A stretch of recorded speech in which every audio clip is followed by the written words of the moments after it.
Steven Crowder, despicable guy, made millions and millions of dollars by being a homophobe, transphobe, a racist, a misogynist.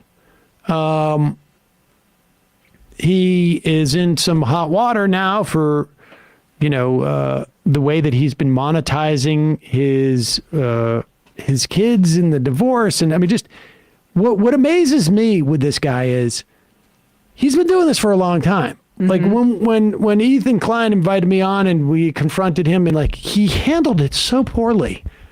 His first reaction was like, "Oh my God, what a nightmare!"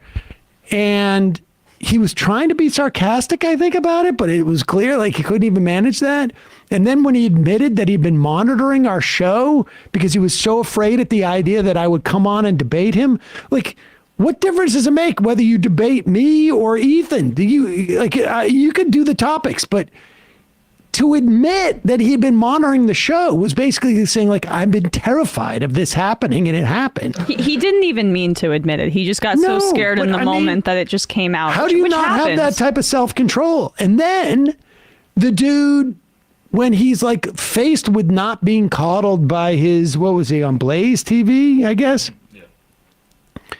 He somehow thinks that he's going to make these other conservatives look bad because they're asking for an exploitive contract. That's like fundamental to their ideologies. And he somehow thinks that's going to make people sympathize with him.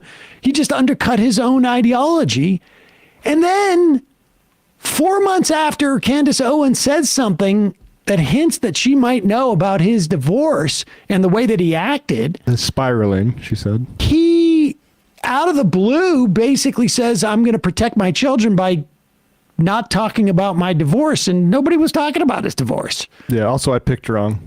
Yeah, and I picked wrong. That's the one mistake he made. I complained about like the state of Texas giving my wife the right to file for a divorce, essentially. Like she shouldn't have that right. Which, by the way, was weird but believable, but also apparently not true because he apparently made the first moves toward divorce by getting a lawyer. Well, that could have been a power play, much like, only having one car despite being a millionaire. And then she comes out with, releases this information. And the thing for him to do throughout all of this would have been, look, I've gotten divorced. It's no fun. Neither one of us probably acted in the way that we would hope, just like most people who go through divorces that are rancorous. It's ugly and I don't like it. But this is all I want to say about it. I wish her well. And, the fault lies probably with both of us. Maybe more. I mean, this is an easy thing to sort of say. Do. Yeah. And it's really the only appropriate thing to do. I mean, I can see talking about your divorce if you're like, working through it and you think that there's some help and advice and, explain your mistakes. That's not what he was doing. And so he never does this. She comes out with this stuff and then he comes out. Remember, just a week ago, he was saying he wanted to protect his kids. Now he's talking about releasing his ex-wife's medical records in part of this like growing war. I commented on my ongoing divorce on Tuesday, requesting privacy in the best interest of the family, but also by court order agreed upon by all parties. Look, broken marriages are ugly, and in them people do ugly things. Myself, of course included, I would never claim otherwise. However, due to recent misleadingly edited leaks to the tabloid press without context and not subject to consequences of the court, well, if not privacy, the next best option is truth. So today, I have filed a motion to officially unseal all files as they relate to the matter of legal record. Finances, relevant medical records, including mental health history or evaluations, depositions, and any motions or sanctions from the courts of Texas. I will not be leaking private marital information to the press. But if the privacy agreements are not respected by all parties, I will address all that is a matter of irrefutable legal record in full context next week. What was the context in which Steven Crowder sitting on his ass as his wife, who's 8 months pregnant with two babies, not just one, but two, smoking a cigar, telling her to do her wifely duties and give the dogs medicine, despite her concerns that the medicine would be toxic to the children. Pro-life Steven Crowder saying, "Just put on some gloves. I'm just going to sit on my ass and I need to call my friends."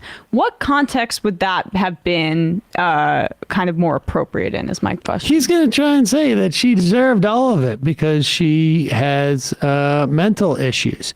And what is also interesting is as opposed to him, Right. as opposed to Steven Crowder, the bastion of mental stability here, right?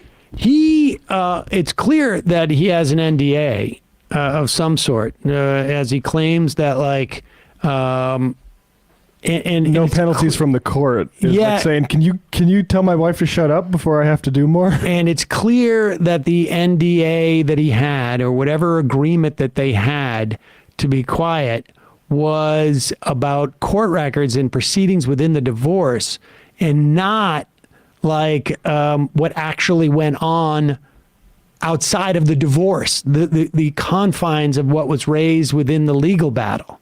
So this is information that apparently never probably made it within the context of the divorce, and therefore she cannot be legally sanctioned for releasing it. It's just information. And I suspect this also explains why we did not see some of this other audio that is his name Yashar Ali? Yeah, sure, yeah.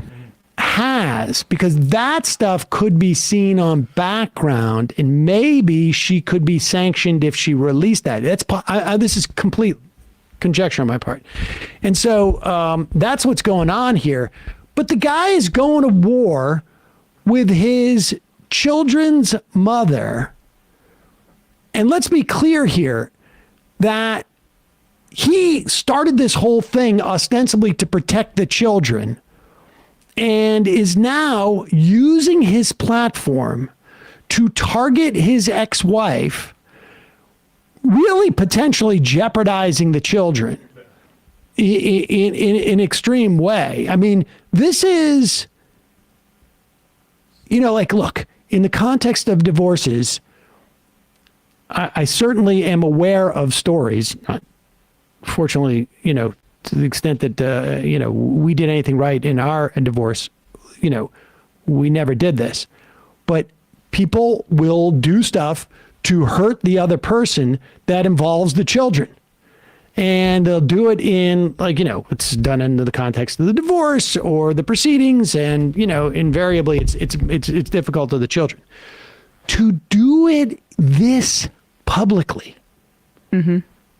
And let's be clear, this is not like paparazzi is sniffing around trying to find out what happened during the Crowder divorce.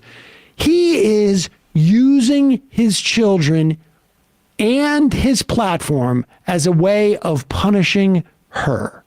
It is so demented, but also, frankly, completely consistent with what this guy has done with his platform. This conservative sort of ideology.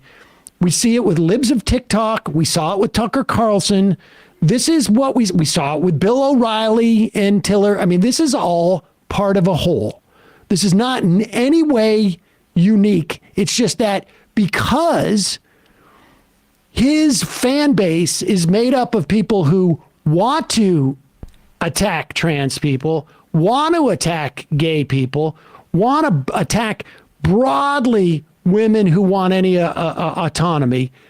They haven't seen it so clearly. But now he's crossing the line, and it's becoming obvious to his audience what his tactics are. And maybe some of them are realizing, hey, wait a second. Weaponizing this platform against his ex-wife is bad, but also weaponizing this platform against, a random trans person or a random gay person or all trans people or all gay people, maybe that's wrong too. But this is what they do. It's what the abuse that he advocates for looks like in practice. And I mean, it's about hierarchies and white male domination of everybody, as Sam says, right? It's gay people, trans people, but within the home, it's of a woman. And just to return to the point, like from earlier, I am hung up on the car thing because we know that Crowder was just offered $50 million or whatever from the Daily Wire, and we know that he makes a lot of money, and yet he still thinks that it's incumbent upon him to make his wife his maid. Where, I mean, I don't think he has an ideological opposition to having a few more cars because of climate change, or for having someone around the house who could do things for them because of the labor practices. My guess is that that's not how he feels. So the point is that it's just about power. And it's also... She had to ask permission to use the vehicle. There you go. And like, it's also about power too, in that he's using his platform for this threat. Because, like, not to use Candace Owens' point as a reference, but I mean, she's right about this one thing, using it to her advantage, very cynically for sure. But that his wife doesn't have a platform.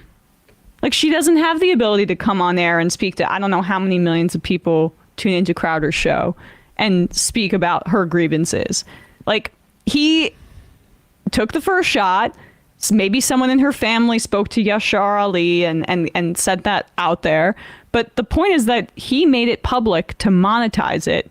She chose to try to take some of her power back and say, like, no, this is what the abuse looked like. And now he's threatening to release her medical records. That's the guy that Crowder is. He could have taken this as an opportunity for self-reflection, but that would be a little scary for him, because inside of his mind and inside of his heart, it's a very dark place and he doesn't want to go there.